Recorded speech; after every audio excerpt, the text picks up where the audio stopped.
தமிழ்நாட்டில் இருக்க அனைத்து உள்ளாட்சி அமைப்புகளையும், அதாவது கிராம ஊராட்சி, ஊராட்சி ஒன்றியங்கள், பேரூராட்சி, நகராட்சி மற்றும் மாநகராட்சிகளில் மாற்றுத்திறனாளிகள் நேரடியாக தேர்தலில் போட்டியிடாம நியமன முறையில் உறுப்பினராகப்படுவாங்க.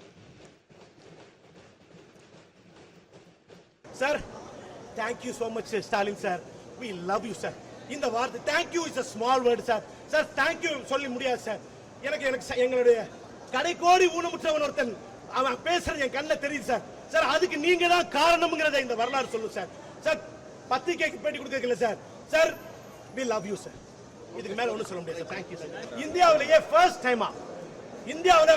டைமா கிட்டத்தட்ட ஒரு 15,000 மாற்றுத்திறனாளிகள் கவுன்சிலராக போறாங்க. இதுதான் மிகப்பெரிய விஷயம்.